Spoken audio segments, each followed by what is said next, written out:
நான் கண்ணி பண்ணிக்கிறேன். வாழ்க வளமுடன், வாழ்க வையகம், வாழ்க வையகம், வாழ்க வளமுடன். குருவே துணை, குருவின் திருவடி போற்றி, திருவடி சரணம்.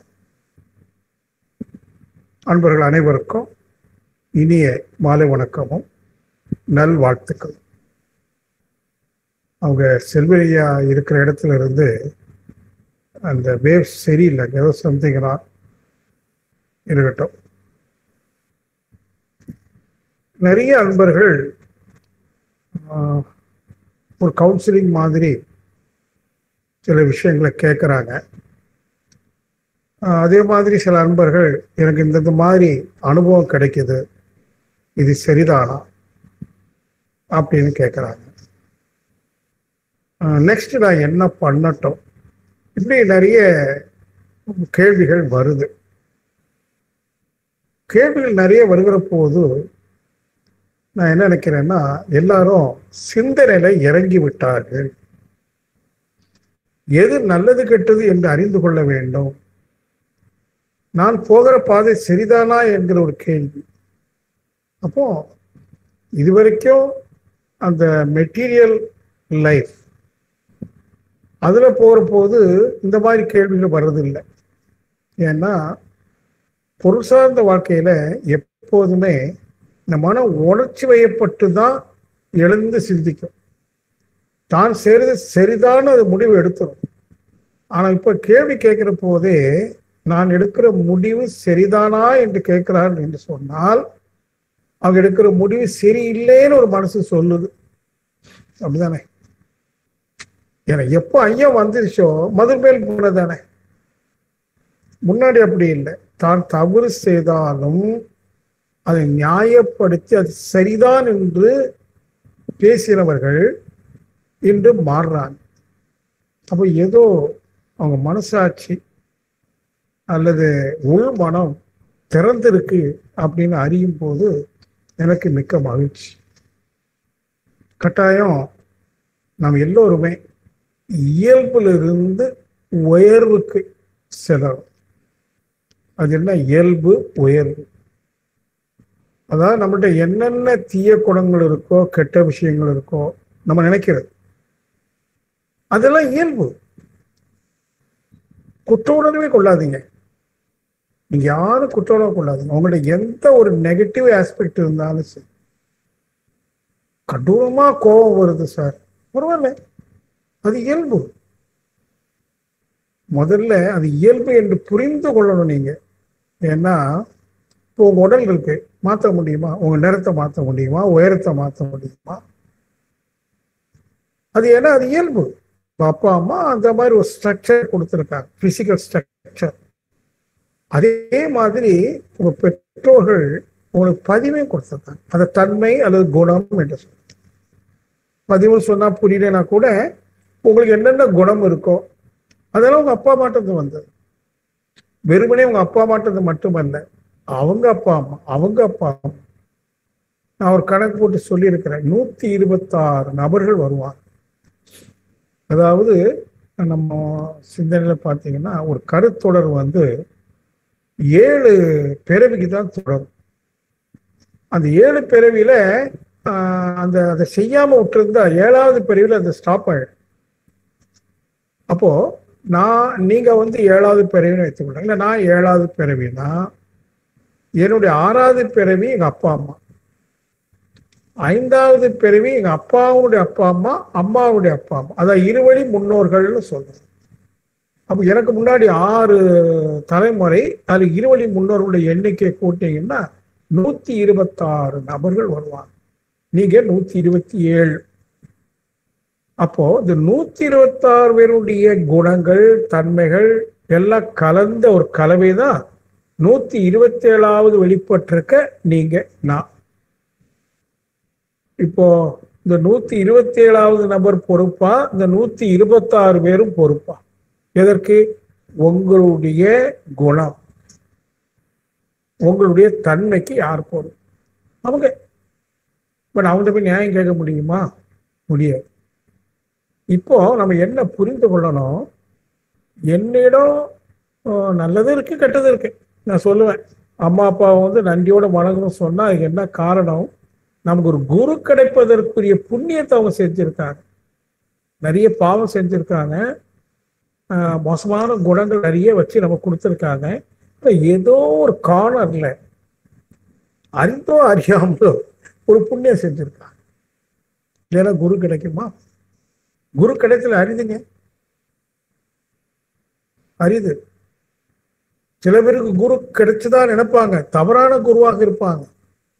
உண்மையான குரு, ஆத்தென்டிக் மாஸ்டர் கிடைக்கணுமா? உங்களுக்கு இப்ப கிடைச்சிருக்குன்னு சொன்னால், எனக்கு கிடைச்சிருக்குன்னு சொன்னா நிச்சயமா எங்க பெற்றோர்கள் அந்த 126 பேர்ல யாராவது ஒருத்தராவது புண்ணியம் செஞ்சிருக்கணும்.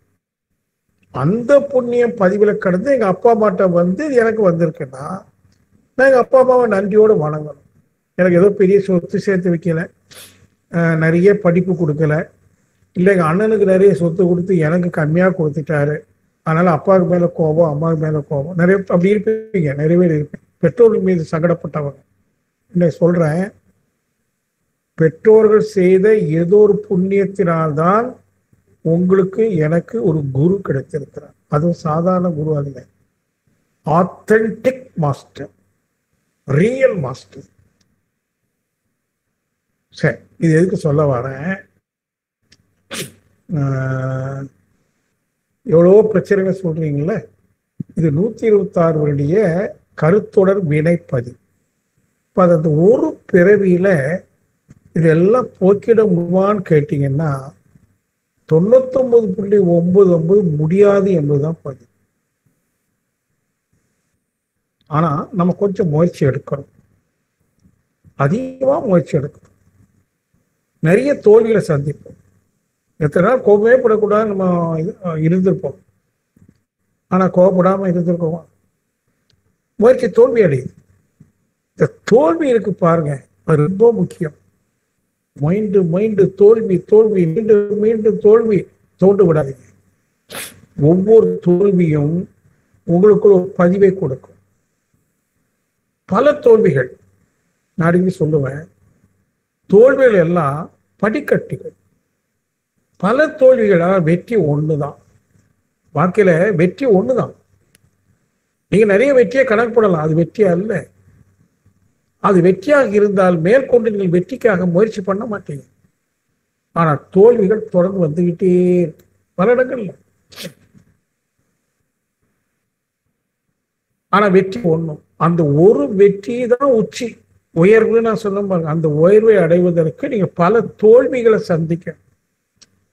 அந்த தோல்வி கூட உங்களுடைய இயல்புக்கு முரண்பட்டு போராடுறீங்கல்ல. மகிழ்ச்சி சினம் தவிர்த்தல் என்ற ஒரு தலைப்பை கொடுத்தாங்க. எல்லாரும் என்ன புரிஞ்சுக்கிட்டோம், சினத்தை தவிர்த்தல், வரக்கூடாது. சினம் வந்துருச்சா குற்ற உணர்வு, ஐயோ எனக்கு சினம் வருது, சினம் வருது, குற்ற உணர்வு. குற்ற உணர்வு மிகப்பெரிய பாவம், பாவப்பதிவு. யாருக்கு மனசுல குற்ற உணர்வு இருக்கோ அவங்க தன்னிலை உணர்வு பெற முடியாது. அதனால்தான் மகிழ்ச்சி ஒரு பாடல்ல சொன்னார், பஞ்சமா வாதங்கள் செய்தோராயினும் அஞ்சாதி உமையும் ஏற்போம். பஞ்சபாதங்கள் உங்களுக்கு தெரியும், அதை நீ செஞ்சிருந்தா கூட நீ கவலைப்படாதப்பா, குற்றவுணர்வு கொள்ளாத, ஒன்னையும் நான் ஏத்துக்கிறேன் வா. நீங்க இதெல்லாம் புரியணும். வால்மீகி செய்யாததுதான் பிற்காலத்தில் ஒரு அற்புதமான இதிகாசத்தை படைக்கிறானே, அருணகிரி இது பண்ணாததுதான். ஒரு சித்தராக மாறுகிறானே, எப்போ குற்ற உணர்வு கொள்ளாது. அருணகிரிநாதன் குற்ற உணர்வு கொண்டான், உங்களுக்கு அந்த கதை தெரிஞ்சிருக்கும். குற்றுணர்வு மிகுதினால தன்னை அழித்துக் கொள்வதற்காக உயரமான இடத்துல இருந்து கீழே குதிக்கிறான்.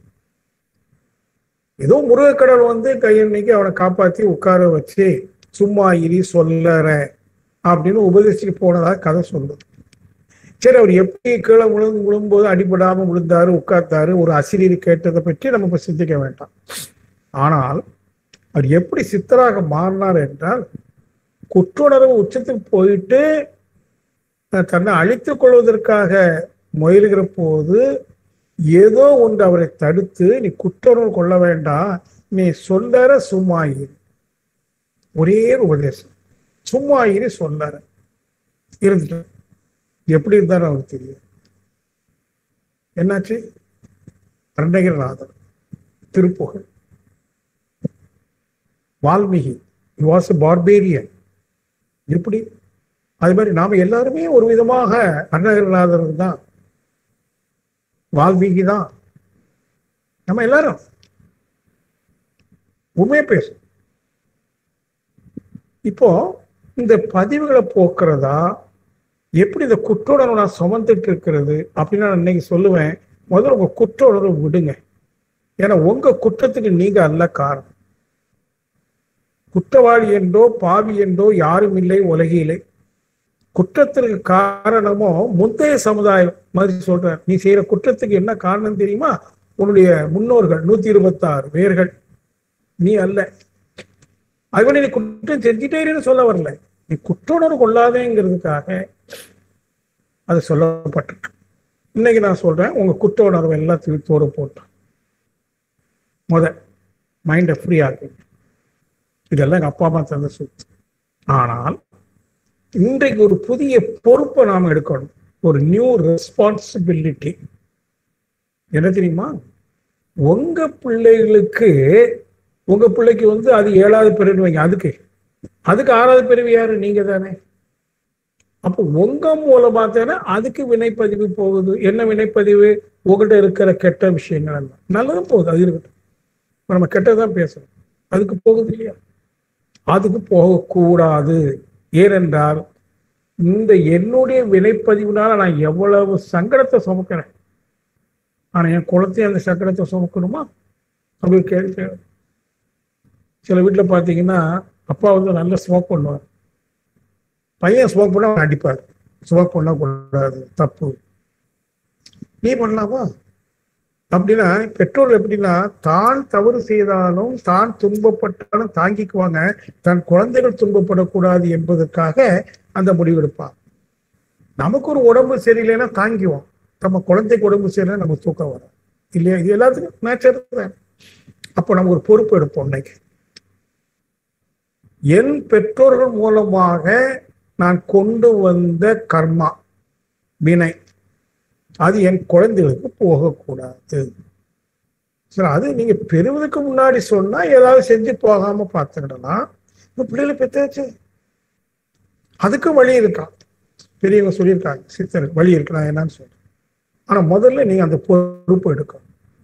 உங்க குழந்தைகளுக்கு, உங்க பேர பிள்ளைகளுக்கு உங்களிடம் இருக்கிற பாவ வினை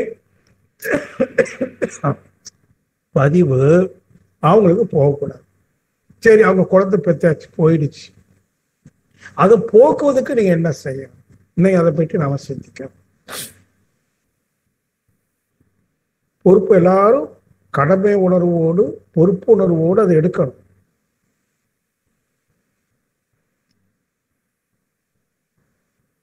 அப்போ தியானம் பண்ணுனா போயிடுமா? ஏன்னா மக்கள் கேட்கலாம் அப்படின்னு கேட்டீங்கன்னா, நான் 10 வருஷமா தியானம் பண்றேன், எனக்கு மீண்டும் மீண்டும் துன்பம் வருது சார், அப்ப என்ன நான் தியானம் பண்ணி என்ன பிரயோஜனம்? அது மாதிரி கோயிலுக்கு போறவங்க சொல்லுவாங்கன்னா, கோயிலுக்கு எவ்வளவோ பண்றேன், எல்லாம் செய்யறேன், ஆண்டவன் கண்ணே திறக்கலையே, எனக்கு இவ்வளவு சங்கடத்தை கொடுக்குறானே அப்படின்னு அழுவாங்க. ஒண்ணு புரிந்து கொள்ளுங்க, தியானத்திற்கும் இறைநிலை தேடலுக்காக நீங்க எடுக்கிற முயற்சிக்கும் உங்களுடைய வாழ்க்கையில வரக்கூடிய இன்ப துன்பங்களுக்கும் எந்த சம்பந்தமும் இல்லை. நீங்க தியானம் பண்றதுனால உங்களுடைய துன்பமெல்லாம் பொருள் நினைச்சீங்கன்னா ஏமாந்துருவீங்க. தியானத்துக்கு அதுக்கு சம்பந்தமே இல்லை. சரி, இப்ப நான் என்ன சார் அப்படின்னா, அற வாழ்க்கை வாழணும். முக்கியமா தியானமும் பண்ணணும். ஏன்னா முதல்ல நான் தியானம் பண்ணணும்னு சொல்லக்கூடிய தியானம் ஆக்சுவலா தியானம் அல்ல, தியானமாக அமருவதற்குரிய ஒரு முயற்சி. அது பேரு மனோபயிற்சி. அது தியானம் சொல்லக்கூடாது. Systematic psycho exercise. எப்படி உடம்புக்கு உடற்பயிற்சி கொடுக்குறோமோ அதே மாதிரி மனதிற்கு ஒரு மனோப்பயிற்சி. என்ன மனோப்பயிற்சி? செதறி போகிற மனசை ஓர்மைப்படுத்துவதற்கு. ஓர்மை, பி ஒன்னஸ். இப்போ நம்முடைய மனசு இருக்கு பாருங்க, அது பன்மையில் இருக்கு, சிதறது, ரிஃப்ராக்டட் மைண்ட்னு சொல்லும். அது கான்சென்ட்ரேட்டட் மைண்டாக மாற்றினால் அது ஒருமுகப்படுது, ஓர்மை அடையுது, பி ஒன்னஸ். அதுக்கு அந்த பயிற்சி, மனோப்பயிற்சி பண்ணணும்.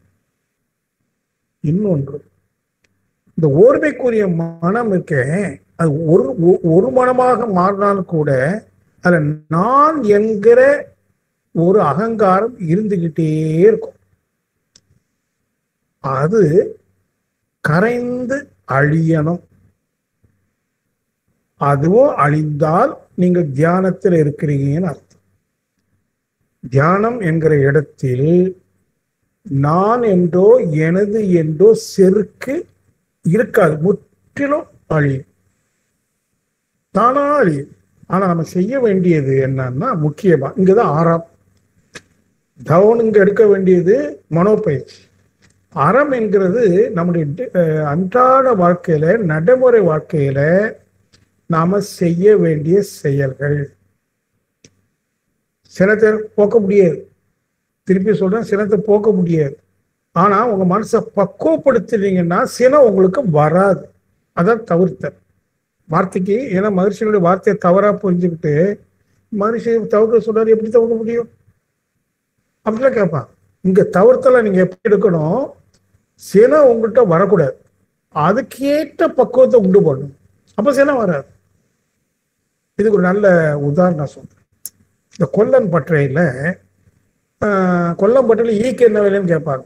ஒரு பழமொழி இருக்கு, மூக்கில் வந்து ஈ வந்துன்னு வைங்க, அவன் எப்படி வேலை செய்வான்? கையில் அவ்வளோ பெரிய சுற்றி ஒரு நெருப்பை வச்சு அடித்து எல்லாம் பண்ணிட்டு இருக்கான், ஈ வந்து உட்கார்ந்து. இந்த ஈ எங்கேருந்து வருது அப்படின்னு பார்த்தா பக்கத்தில் ஒரு பெரிய ராடு, அயன் ராடு, அதில் நிறைய ஈ மொச்சிட்டு இருக்கு. ஏன் மொச்சிட்டு இருக்குன்னா அது ஏதோ சர்க்கரையோ ஏதோ ஒன்று அதில் இருக்கு, ஈ மொச்சிட்டு இருக்கு எல்லாருக்கும். ஈயை விரட்டிட்டு இருக்கா, அது போகுது, திரும்பி வந்து உட்கார்ந்து இவனை வேலை செய்ய விட மாட்டேன். அப்போ என்ன செய்யணும்னா, அந்த இரும்பு ராடை லைட்டாக சூடாக்கி போட்டுட்டா ஈ வராது, அதை உஷ்ணப்படுத்திட்டா ஈ வந்து உட்காரப்படியே போயிடுச்சு. இது பக்குவம். ஈ வராமல் இருப்பதற்கு என்ன பக்குவம் கொடுக்கணுமோ அதை கொடுத்துட்டு, அது மாதிரி சினம் வந்து உட்காராம இருக்கிறதுக்கு, நம்மகிட்ட வராமல் இருப்பதற்கு இந்த மனசை ஒரு விதமான பக்குவப்படுத்தணும். அதில் கவனிக்கணும். நீங்க போய் சினம் வரக்கூடாதுன்னா நீ அப்படி இருப்பேன் இப்படி போய் கையெல்லாம் கட்டிட்டு இருந்தா அதெல்லாம் வேலைக்கு ஆகாது. இது வேற மாதிரியான பக்குவம். இந்த பக்குவத்தை தான் நான் என்ன சொல்லுவேன் அடிக்கடி, புரிதலின் மூலமாக முதல்ல என்ன புரியணும், சினத்தை போக்க முடியும் முதல்ல. ஏன்னா சினத்துல ரெண்டு இருக்கு. ஒண்ணு நீங்களா எடுத்த ஸ்டெப்ல நீங்களா கோவிச்சுக்கிறது, இன்னொன்னு பிரத்யார் உங்களை கோவிக்கிற போது நீங்க ரியாக்ட் பண்ணி கோவிக்கிறது. ரெண்டு இருக்கு, ரியாக்ஷன் கோபம், ஆக்ஷனும் கோபம். இப்போ முதல்ல நீங்க வந்து உங்கள்கிட்ட வரக்கூடிய கோபத்தை எப்படி போக்க முடியாதுன்னு புரிஞ்சுக்கிறீங்களோ, எப்படி புரிஞ்சுக்கிறீங்க, முயன்று தோல்வி தானே. அப்ப தோல்வி உங்களுக்கு என்ன கொடுக்குதுன்னா ஒரு புரிதலை கொடுக்குது. நான் தான் சொன்னேன், தோல்விகள் எல்லாம் படிக்கட்டுகள், வெற்றிக்கான படிக்கட்டுகள். எப்படி இப்போ ஒரு நல்ல புரிஞ்சு வச்சு கோபப்படாமல் இருக்க முடியும். ஏன்னா பிறர் பண்றது அப்படி வச்சிருங்களேன். நானும் எவ்வளவோ போயிட்டேன், மனவளக்கலையில 20 வருஷமா இருக்கிறேன், 30 வருஷமா இருக்கிறேன், கோபம் போகலை.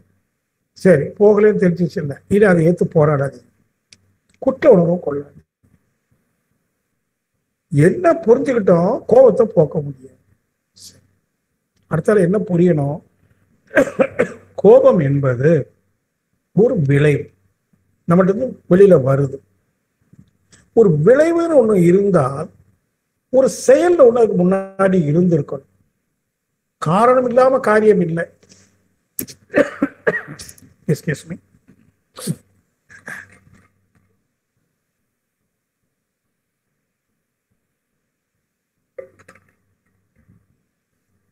இல்லையா? கோபங்கிறது ஒரு காரியம், ஒரு நிகழ்ச்சி. நடக்கு. நிச்சயமா காரணம் இருக்கு. இப்போ காரணம் இருக்கிறதுனால காரியம் நிகழும். அப்போ கோபம் வந்தால் நமக்கு வந்தாலும் சரி, பிறருக்கு வந்தாலும் சரி, அது நியாயம் தானே. கோபப்படுறதுல என்ன நியாயம் இருக்கு? ஏன்னா அதுக்கு காரணம் இருக்கு. காரணம் இருக்கிறதால இப்போ காரியத்தை போக்கணுமா, காரணத்தை ஆய்வுக்கு எடுக்கணும். அதாவது சினத்தை போக்கணுமா, சினத்துக்குரிய காரணத்தை ஆய்வுக்கு எடுக்கணும். முடிவெடுங்க. போ ஆய்வுக்கு எடுக்கணும்.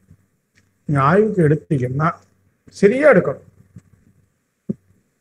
ஆய்வுக்கு எடுக்கும்போது வித்தவுட் எனி ப்ரிஜுடியூசஸ், பிறர் மீது இருக்கிற முந்தைய கருத்தை எல்லாம் வச்சுக்காம ஃப்ரெஷ்ஷா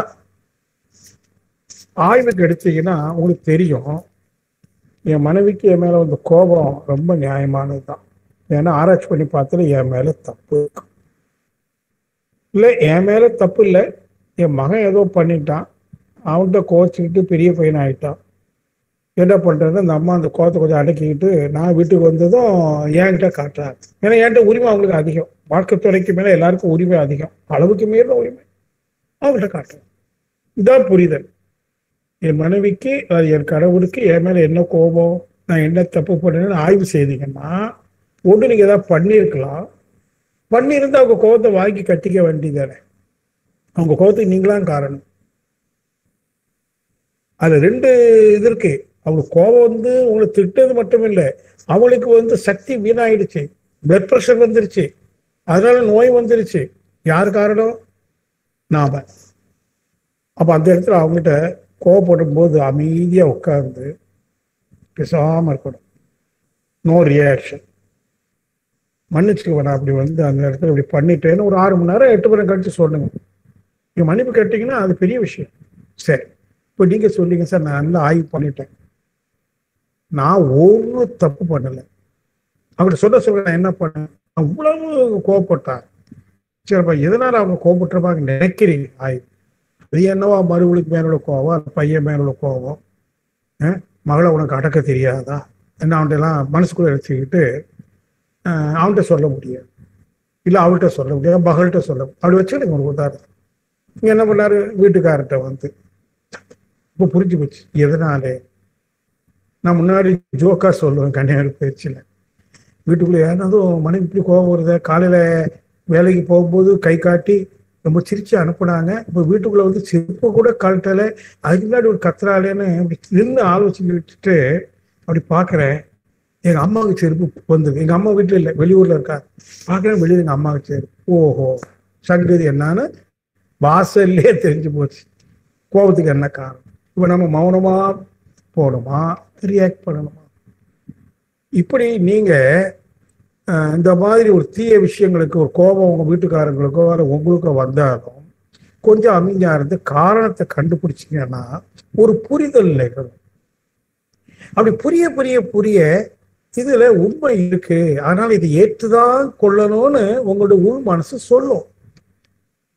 அடுத்தவங்க சொன்னா நம்ம கேட்க மாட்டோம், நம்ம மனசு சொல்லும். இவ்வளவு விஷயங்கள் இருக்கும்போது அவங்க அப்படித்தானே பிஹேவ் பண்ண முடியும், நம்ம அதுக்கு முரண்பட்டு அப்படி செய் இப்படி செய்யணும் சண்டைக்கு போனா அது அர்த்தம் இல்லையே. இப்ப என்ன, நல்ல கவனிச்சிங்கன்னா, ஆய்வு செய்தீங்கன்னா காரணம் தெரிஞ்சுக்கிச்சு, காரணத்துல நியாயங்கள் இருக்கு, அதனால இப்படிதான் பிஹேவ் பண்ணுவாங்க, ஆகவே இதை நான் ஏற்றுக்கொள்ளணும். அப்ப எப்போ ஏற்றுக்கொண்டோம், அங்க ரியாக்ஷன் இல்லை. ரியாக்ஷன் என்ன, ஆக்ஷனை ஏத்துக்கலைன்னா ரியாக்ஷன், திருப்பி கொடுக்கறது. வாங்கிக்கிட்டா நோ ரியாக்ஷன். இப்படி பண்ணும்போது என்னன்னு பாருங்க, உங்க சிரம் போயிடுச்சு. முதல்ல இது யார்கிட்ட டெஸ்ட் பண்ணணும்னா உங்க வாழ்க்கை துணை.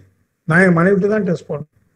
நிறைய தோத்துருக்கேன், இல்லைன்னு சொல்லவே மாட்டேன், ஏன்னா அது கஷ்டம். ஆனா என்ன, நான் முயன்று தோத்தா கூட அப்புறம் அவங்களை அட்ஜஸ்ட் பண்ணிடுவேன். இங்க இதான் வேணும், அட்ஜஸ்ட்மெண்ட். எப்போ என்னால முடியல, தோல்வி, அப்போ கொஞ்சம் அட்ஜஸ்ட் பண்ணிக்கலாம். யார்கிட்ட அட்ஜஸ்ட் பண்றோம்? தெருவில் போறக்கிட்ட இல்லை, என் மேல கடைசி வரைக்கும் வரக்கூடிய ஒரு ஆன்மா, அவன்கிட்ட கூட அட்ஜஸ்ட் பண்ணல, யார்கிட்ட அட்ஜஸ்ட் பண்ண முடியும்? அப்போ நீங்க உதாரணத்துக்கு சொன்ன, நான் என் மனைவிட்ட தோற்று கொடுக்கிறேன்னு சொன்னா உண்மையில அதுதான் வெற்றி. பாருங்க எது வெற்றி? நிறைய பேர் என்ன பண்ணுவோம், நான் வெற்றி அடையணுங்கிறதுக்காக போராடி அவங்கள தோல்வி அடைய செய்வான். சரி அவங்க தோத்துட்டாங்க, அவங்க மனசு எவ்வளவு உடையுது, எப்படி இருக்கு. மாறா நீங்க தோற்று கொடுங்க, அவங்க மனசுல எவ்வளவு சந்தோஷம். பிறருடைய மகிழ்ச்சி தான் நம்முடைய வெற்றி. அதுக்கு எவ்வளவு நாள் தோத்து கொடுக்கலாம், விட்டு கொடுக்கலாம். இதான் மாதிரி சொல்லுவாங்க, அட்ஜஸ்ட்மெண்ட், டாலரன்ஸ் அண்ட் சாக்ரிஃபைஸ். தியாகம், விட்டு கொடுக்குறோம். ஈகோ விட்டு கொடுக்குறோம். சொல்லிட்டு போட்டு நீங்க உங்க வாழ்க்கை தொழில மட்டும் இந்த மாதிரி பண்ணி தோற்று கொடுத்து வெற்றி அடைந்தீர்களே ஆனால் அந்த பக்குவம் நீங்க யார்கிட்டையும் எங்க போனாலும் செயல்படுறதுக்கு முன்னாடி வரும். நான் சொல்றது எளிது, ஆனால் கடினம். ஆனால் தொடர்ந்து பயின்றால் அந்த கடினம் எளிதாக மாறும். இப்படிதான் நீங்க உங்களை வெற்றி கொள்ளணும். இதெல்லாம் எதுக்கு சொல்ல வரேன் அப்படின்னா, நாம எல்லாருமே தியானத்துக்கு ரொம்ப முக்கியத்துவம் கொடுத்து இதெல்லாமோ சொல்றோம். நான் சொல்வேன், தியானத்துக்கு நீங்க எவ்வளவு முக்கியத்துவம் கொடுக்குறீங்களோ அதை விட பன்மடங்கு முக்கியத்துவம் உங்கள் மனதில் எழக்கூடிய உணர்ச்சியின் மீது கவனம் செலுத்தி. என்ன மாதிரியான உணர்ச்சி வருது? கோபமா, பொறாமையா? பொறாமை வரும். அழுக்காறு, அவ்வா, வெகுளி, இன்னாசொல் இவை நான்கும் இழுக்கா என்றது அறம். நம்ம அதே சொன்ன அறம் நின்று வாழணும். அறம்னா என்னன்னு விளக்கம் கொடுக்கிறாரு வள்ளுவர். அழுக்காறு, அழுக்காருன்னா பொறாமை. அவா பேராசை, வெகுளி கோபம், இன்னாசொல் கடினமான வார்த்தைகள் பேசுறது. இவை நான்கும் இழுக்கா இயன்றது அறம். அறம் நின்று வாழ்ந்தால் என்ன ஆகும் தெரியுங்களா? உங்க மனசு தூய்மையாகுது. உங்க மனசு தூய்மையாக, அதாவது உங்க வினைப்பதிவு கழிது பாருங்க. இம்மிடியா உங்க குழந்தையோட வினைப்பதிவு கழிது. அது எப்படி சார்? அது ஒரு உதாரணம். அந்த காலத்துல மகரிஷி சொன்னாங்க, இந்த வீட்டுல தண்ணி பிடிச்சி வைக்கிறதுக்கு தொட்டி கட்டுவோம் சிமெண்ட்ல. இப்போ சொன்னார் மகரிஷி, ஒரு பெரிய தொட்டி 10 குடம் தண்ணி பிடிக்கும். அப்படி ஒரு தொட்டி பக்கத்துல 2 குடம் தண்ணி பிடிக்கிற ஒரு தொட்டி. இந்த தொட்டிக்கு கீழே 2ஐயும் கனெக்ட் பண்ணிட்டாங்க ஒரு டியூபால. அப்படி கற்பனை பண்ணிடுறோம், ஒரு பெரிய தொட்டி, ஒரு சின்ன தொட்டி, 2ஐயும் ஒரு டியூபால கனெக்ட் பண்ணிட்டோம். இப்போ பெரிய தொட்டியில தண்ணி விழுதுன்னு வச்சுக்கோங்க. தண்ணி விழுந்துக்கிட்டே இருக்கு பெரிய தொட்டியில. சின்ன தொட்டியில விழ, இதுல எந்த தொட்டி முதல்ல நிறையும் அப்படின்னா சிரிச்சு பார்த்தீங்கன்னா தெரியும், சின்ன தொட்டி தான் நிறையும். ஏன்னா நீர் மட்டம். அப்போ பெரிய தொட்டிக்கு கொடுத்த நீரை முதல்ல நிரம்புவது சின்ன தொட்டி. அதே மாதிரி நான் வீட்டுல பெரியவன், எனக்குள்ள என்னென்ன மாற்றம் நிகழ்தோ அல்லது என்னென்ன நான் வாங்குறேனோ அது முதல்ல என் குழந்தைகளுக்கு போகும். ஏன்னா அது சக உதிரம், அப்படித்தானே? இதை வச்சுதான் ஒரு சித்தர் ஒரு பாட்டு அருமையா பாருங்க. திளைக்கும் வினைகடல் தீர்வுறு தோணி இழப்பினை நீக்க இருவழி உண்டு.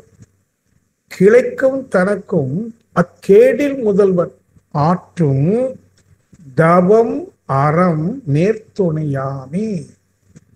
என்ன சொல்றாருன்னா, 126 பேர் கொடுத்தாங்க பாருங்க. அதனால மனைவியும் 126 வீட்டுக்கு வாங்கிட்டு வந்திருக்கான். நானும் 126 வீட்டுக்கு வாங்கிக்குவேன். 252 பேருடைய விளையாட்டுக்கு நடக்கு. நல்லா கவனிக்கணும், சும்மா இல்லை. அதை அவர் சொல்ற, திளைக்கும் வினைகடல். இந்த குடும்பத்தை சம்சாரம் ஒரு சாகரம்னு சொல்லி வச்சாங்க.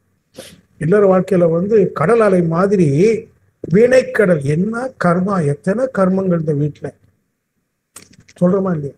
அத சொல்றாரு, திளைக்கும் வினைக்கடல். ஒரு வினைக்கடல் தீர்வு உற தோணி. திளைக்கும் வினைகடல் தப்பு, இழப்பினை நீக்க இருவழி உண்டு. இப்போ ஒருத்தர் ஒரு பெரிய குளத்திலேயோ கடல்லையோ விழுந்துட்டார். அது வெளியே வரணும்னா அவருக்கு என்ன வேணும்? ஒரு தோணி வேணும், 2 துடுப்பு வேணும், போட்டுதான் வெளியில வர முடியும். அது மாதிரி குடும்பங்கிறது வினை மிகுந்த வினை கடலுக்கு ஒப்பானது. அதுக்கு தீர்வு வேணுமானால் அவர் சொல்றாரு, அந்த குடும்பத்துல யார் தலைவர்? அக்கேடில் முதல்வன். அந்த இல்லற வாழ்க்கையில முதல்வன் யாரு? எங்க வீட்டுல நான் முதல்வன், என் மனைவியும் முதல்வி, அப்படி வச்சுக்கலாம். இந்த முதல்வன் ஆற்றக்கூடிய தவமும் அறமும் 2 துடுப்பு மாதிரி மேல் துணையாமை. நீங்களும் நானும் செய்யக்கூடிய தவமும் அறம். தியானம்ங்கிறது மனதை கூர்மைப்படுத்துவதற்கு, அறம் என்பது தூய்மைப்படுத்துவதற்கு.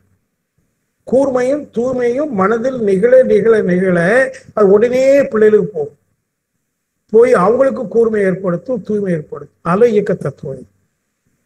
ஏன் இன்னைக்கு வற்புறுத்தி சொல்றேன்னா, நிறைய அன்பர்கள் தங்களுடைய சங்கடத்தை சொல்லி சங்கடப்படுறாங்க. நான் அவங்களுக்காக ஒட்டுமொத்தமா எல்லாருக்கும் சொல்றேன், முதல்ல நீ சங்கடப்படாது, கவலைப்படாது. ஏன்னா அது இயல்பு. உங்கள் வாழ்க்கையில தோல்வி வருதா, பல தோல்வி, பொருள்ல நஷ்டம் வருதா, நட்புல இழப்பு வருதா, வரும். அது இயல்பு. இழப்புகள் இயல்பானது. சரி, இப்ப நான் என்ன செய்யணும்? அது அது அது இயல்புன்னு புரிஞ்சுக்கிட்டீங்கனாலேயே உங்களுக்கு ஒரு தைரியம் பிறக்கும். இப்ப நான் என்ன செய்யணும், இது எங்கிறது வந்தது, இதனுடைய காரணங்கள் என்ன? இப்ப காரணத்தை புரிஞ்சிட்டோம், பெற்றோர்கள் மூலமாக வந்தது. இதெல்லாம் நான் சொல்ற தன்மையை பொறுத்து, வாழ்க்கையில நடக்கிற விஷயங்களை பொறுத்து. சரி, இப்போ நம்ம ஓரளவுக்கு தத்துவத்தை தெரிஞ்சுக்கிட்டோம். எப்படி ஆசையெல்லாம் சீரமைத்து பொருளாதாரத்தை சிரமம் இல்லாமல் பார்த்துக்கிடலாம், உணவு கட்டுப்பாடு, உடற்பயிற்சி அதெல்லாம் பண்ணி எப்படி உடல் நலத்தை தக்க வைக்கலாம், எப்படி ஓரளவுக்கு மௌனமாக இருந்து நம்ம சொன்ன மாதிரி சினம் தவிர்த்து சொன்ன மாதிரி ரியாக்ட் பண்ணாமல் காரண காரியங்களை தெரிஞ்சுட்டா பகமை இல்லாமல் நட்பு எப்படி காப்பாற்றிக்கலாம், டெக்னிக் தெரிஞ்சு போச்சு. இதை நீங்கள் வாழணும். அறம், இதான் அறம். அப்படி யாரும் அறம் நின்று தினசரி காலையில் நீங்கள் சபதம் எடுங்க. இன்னைக்கு நான் கூடுமானவரை ரியாக்ட் பண்ண மாட்டேன். அங்கிருந்து வரக்கூடிய ஆக்ஷனுக்கு என்ன காரணம்னு கண்டுபிடிக்கும். இல்லை, எனக்குள்ளே இருந்து வரும் கோபம், அவன்கிட்ட மட்டும் இல்லை, எனக்குள்ளேயும் கோபம் வரும். வெளியிலும் சிரிங்க. அப்புறம் ஒரு 5 நிமிஷம் கழிச்சு எனக்கு ஏன் கோபம் வருது, தனக்கு கோபம் வந்ததுடைய காரணம் என்ன? அது நியாயமான காரணம். சரி, அந்த காரணத்தை போக்க முடியுமா? எத்தனையோ வாட்டி சொல்லிட்டேன் பிள்ளைகிட்ட, நீ அப்படி துணி காய போடாத, இப்படி பண்ணான்னு சொல்லிட்டேன், திருப்பி திருப்பி அதுதான் செய்யுது. அப்போ எனக்கு கோபம் இதான் காரணம். சரி, இப்போ என்ன புரிஞ்சுக்கிட்டோம்? எத்தனை வாட்டி சொன்னாலும் அது அதான் செய்யுது, இனிமேல் சொல்ல வேண்டாம். அதனால வீடு அசிங்கமா போச்சு, அது பற்றி போனா போச்சு. பாருங்க, இதான் தியாகம், இதுதான் தியாகம். இதனால வீடு அசிங்கமாகுது. ஏன் சொல்படி கேட்காதுன்னு புரிஞ்சுட்டா இனிமேல் சொல்லாதீங்க. இதுதான் நம்ம ரமண மகரிஷி சொல்றார். அவங்கவுங்க பிராப்தத்தை படி அவங்களுக்கு என்னென்ன வருமோ வரும், என்னென்ன வராதோ வராது. என்ன முயற்சிக்கணும் அது சொல்றார். நீ எவ்வளவு எடுத்தாலும் சரி, உனக்கு வர வேண்டியது வந்தே தீரும், வராதது வரவே செய்ய. ஆக மௌனமா இருத்தல் நலம் என்று ரமணர் சொல்றார். மௌனம்னா என்ன? No reaction, just responding. காரணங்களை கண்டுபிடிச்சிட்டு சாட்சியா இருந்துட்டு ரியாக்ட் பண்ணாம இருக்கிறது தான் மௌனம். இதுக்கு நாம் எல்லாரும் முயற்சி பண்ணணும். எத்தனை பங்கு? 100 பங்கு. தியானத்துக்கு அவ்வளவு முயற்சி வேண்டாங்க. நீங்க முயற்சி எடுத்தாலும் தோல்விதான் வரும். எப்ப வெற்றி வரும்? இந்த சொன்ன பாருங்க, புரிதலும் ஏற்றுக்கொள்ளுதலும். இவ்வளவு நேரம் அதை நீங்க சரியா பண்ணிக்கிட்டே வர வர வர வர வர வர உங்க மனசோட ஃபிளக்சுவேஷன் இப்ப எப்படி ஃபிளக்சுவேட் ஆகுதுன்னா இப்படி வேகமா. ஆனா புரிந்து ஏற்றுக்கொள்ள ஃபிளக்சுவேஷன் இருக்கும், வேகம் குறையும், உயரம் குறையும். அது ஏற்ற தாழ்வு இருக்கு பாருங்க, அது கொஞ்சம் கொஞ்சமா குறையும். 1 வருஷம் 2 வருஷம் நீங்க நல்ல போயிட்டீங்கன்னா ஒரு கட்டம் வரும், நோ ஃபிளக்சுவேஷன், இக்விலிபிரியம், சமநிலைக்கு மனசு. என்னைக்கு சமநிலைக்கு வருதோ அன்னைக்கு தியானம் அப்படி நிகழும். தியானம் முயன்று வருவதல்ல, ஆனால் மனோபயிற்சி கொஞ்சம் முயறணும். 2 பிரிக்கிற பாருங்க, தியானம் வேற, மனோபயிற்சி வேற. மனோபயிற்சி என்றால் சிதறுகிற பன்மையில் இருக்கிற மனதை குய வைத்து ஓர்மைப்படுத்துதல். அது எதற்கு என்றால், இந்த ஓர்மைப்படுத்துகிறதுனால வரக்கூடிய வல்லமை வைத்துத்தான் நான் சொன்னதை செய்ய முடியும். எது? காரண காரியத்தை கண்டுபிடிக்கிற ஆய்வு செய்யக்கூடிய ஒரு ஆற்றல் கிட்டும். ஏன்னா கூர்மை வந்துருச்சு, ஷார்ப்டு மைண்ட் ஷார்ப் ஆயிடுச்சுன்னா ஒரு காரியம் நடந்ததுன்னா ஷார்ப்பா கவனிக்கும், நுணுகி பார்க்கும் என்ன காரணம். இதுதான் அந்த திருக்குறள்ல கூட ஒரு பாடல் சொன்னான்ல, இடுக்கண் வருங்கால் நகுக மற்றும் அதை அடுத்து ஊறுவது அகது ஒப்பது இல். இடுக்கண் என்று சொன்னா வீட்டில் ஏதோ பிரச்சனை. சாதாரணமாக என்ன சொல்லியிருப்பாங்கன்னா, பிரச்சனை வந்துன்னா சிரிச்சுக்கோ அப்படின்னு. சிரிக்கலாம் முடியாது, துன்பம் கஷ்டம் சங்கடம் வரும்போது எங்கே சிரிக்கிறது. அதை விட்டு விலகி போ. ஏன் விலகணும்? விலகி நின்னாதான் இந்த காரியத்திற்கு என்ன காரணம் என்று ஆய்வு செய்ய முடியும். அல்லாம அதுல போய் விழுத்துட்டோன்னு வைங்க, அந்த பிரச்சனை இல்லை. ஆய்வு செய்யக்கூடிய அறிவு போயிடும். ஆத்திரக்காரனுக்கு புத்தி மட்டும்தானே. தியானம் பண்ண இந்த ஆத்திரம் குறைந்து அமைதி வர வர புத்தி வேலை செய்யும், நுண்மா நுழைவுடன் வேலை செய்யும். அப்ப ஒவ்வொரு காரியத்துக்கும் காரணத்தை கண்டுபிடிக்கிற ஆற்றல் வரும். அதுல காரணங்கள் இருக்கிறது என்பதனால அந்த உண்மையை புரிந்து கொண்டு ஏற்றுக்கொள்கிற மனசு வரும். மனம் பக்குவம். மனம் பக்குவம் எதற்கு? தியானம் நிகழ்வதற்கு. தியானம்னா என்ன? தன்னுடைய முழுமையில் முழுமையாக ஆனந்தமாக இருப்பது. அதான் அல்டிமேட். சரிங்களா? நான் இவ்வளவு நேரம் மைண்ட் சொன்னது ஒரே விஷயத்துக்கு தான். இன்னைக்கு மட்டும் எனக்கு ஒரு 7-8 ஃபோன். எல்லாம் இதான் காரணம். அடுத்தவங்களை திருத்த போறது தன்னுடைய அகங்காரத்தினால. அகங்காரம் கெட்ட வார்த்தையில எடுக்க வேண்டாம். தன்முனைப்பு எல்லாத்தையும் இயல்புன்னு சொல்லிட்டேன் மதியே. ஏன் நான் அவர்களுக்கு விட்டு கொடுக்கணும்? நான் சொல்லியும் அவர் கேட்கல, மீறி எல்லாம் பண்ணாரு. இப்போ அவருக்கு தேவை, நம்மகிட்ட வந்து கேட்கிறாரு, எடுத்து கொடுக்கணும். மனசு அப்படிதான் சொல்லுவேன். ஆனாங்க நான் என்ன சொல்லுவேன், உண்மைதான். நீங்க கொடுக்கறதுனால உங்களுக்கு பாதிப்பு இல்லைன்னா கொடுங்க. இல்லை பாதிப்பு வரும்னு நினைச்சீங்கன்னா அவர்கிட்ட பேசுங்க. இந்த மாதிரி பாதிப்பு வரும், அதுக்கு நீங்க சரி பண்ணி குடிப்பீங்கன்னா நீங்க பண்ணுங்க. ஏன்னா சண்டை போடுறதை விட சமாதானம். ஆனா சண்டை போடதான் மனசு சொல்லும். ஏன்னா நம்ம சொன்னதை அவர் கேட்கல, அவங்க கேட்கல, வீட்டுல அனுபவிக்கட்டும் அப்படின்னு மனசு சொல்லும். விடாதவனை அவன் அனுபவிச்சாதே அவனுக்கு சரியாகும். எத்தனை வாட்டி சொன்னேன், நான் எவ்வளவு ரெக்வஸ்ட் பண்ண சொன்னேன், என் வார்த்தைக்கு மதிப்பு கொடுத்தானா சொல்லும். நம்ம மனசு மதிப்பு எதிர்பார்க்கும். ஆனா என்ன நினைக்கலாம், நம்ம இதுக்கு ஒரு ஓகே அப்படின்னு சொன்னா பலன் வந்து நமக்கு துன்பம் தரும்னா வேண்டாம். இல்லை அவர்கிட்ட நீங்க பேசி, அந்த அம்மாட்ட பேசி, அந்த வீட்டுக்கார்ட்ட பேசி, வீட்டு பேசி, சரி நான் ஓகே சொல்றேன், ஆனா கண்டிஷன் இந்த மாதிரி வந்ததுன்னா அது நீங்க பொறுப்பெடுக்கணும். அப்போ ஒரு உடன்பாடு, இது பேரு தீர்மானம், உடன்படிக்கை வச்சு விட்டு கொடுத்தோம்னு சொன்னா சரி போட்டுமே, நம்ம என்ன கொண்டாப்போம். இப்படி வந்து மனசை வந்து சமநிலைக்கு கொண்டு வந்து பழகணும். கஷ்டம். ஏன்னா நம்ம மனசுல இருக்கிறது ஒருத்தர் 2 பேர் இல்லை, 126 பேருடைய விளையாட்டு நடக்குது.